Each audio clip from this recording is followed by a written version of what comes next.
Hello and welcome to the podcast. I'm your host, Paul, and today we're diving into a fascinating subject. Hey, Ena, come here for a second. I heard something exciting. I heard today is the day. Your big English acting performance. Your first real stage night. Are you ready?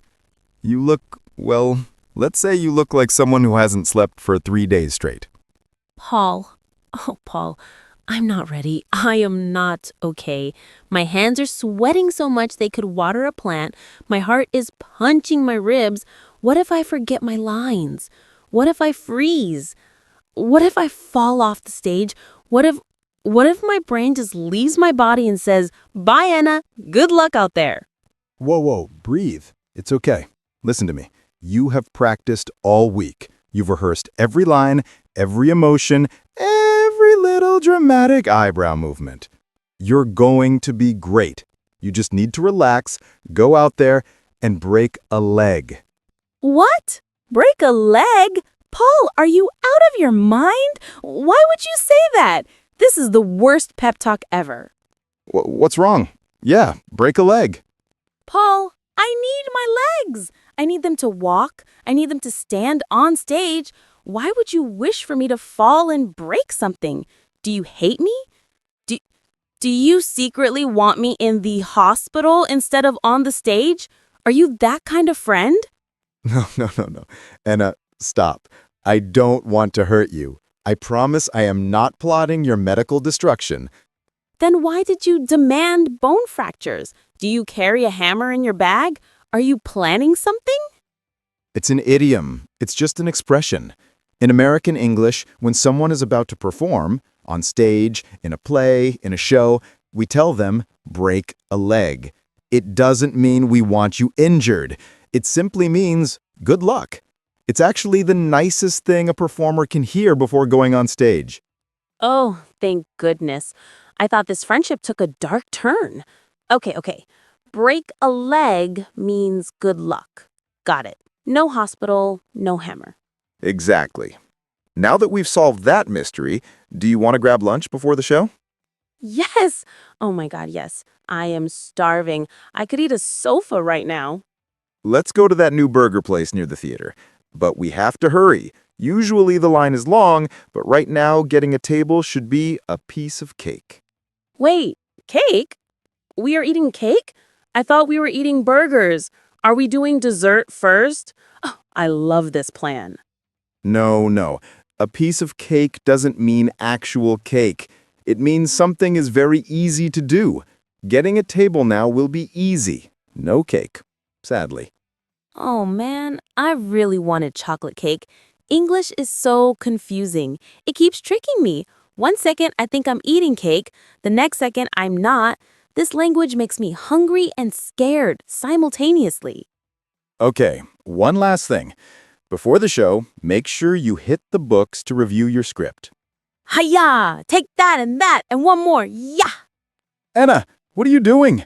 Why are you punching my dictionary?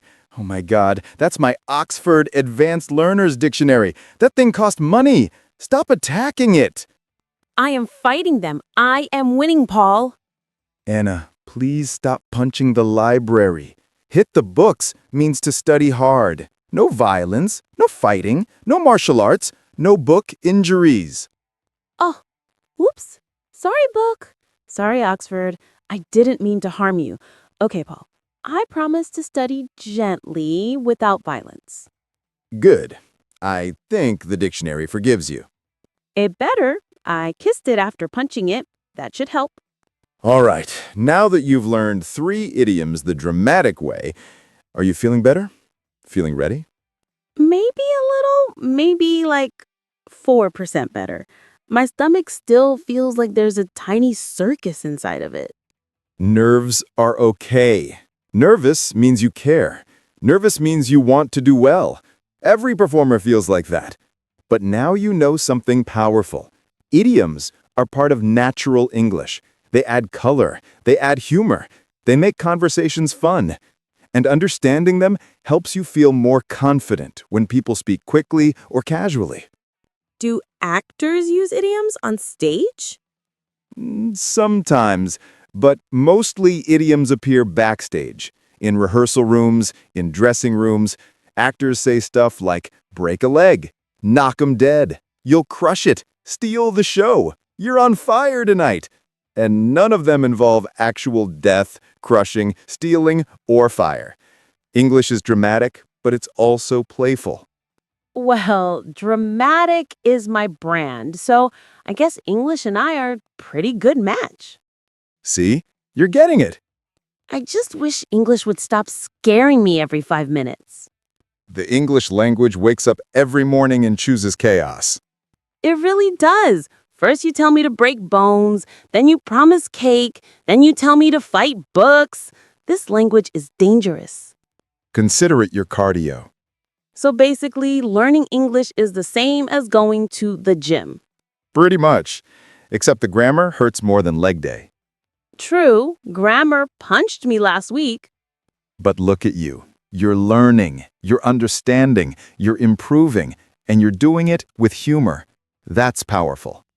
I try, but sometimes I feel like I'm in a boxing match with vocabulary. And you're winning, one idiom at a time. Okay. I think I'm ready. I think I can do this. You can. Now go out there and, okay, I'll say it again. Break a leg. Yes, I am going to go break a leg, but not literally. I'm just going to go do amazing things. Watch me be a star. Listeners, did you know these idioms? Tell us in the comments which one confused you the most. And don't forget to subscribe. I need subscribers so I can buy cake. Bye, everyone. Wish me luck. Good luck, not hospital luck. See you next time.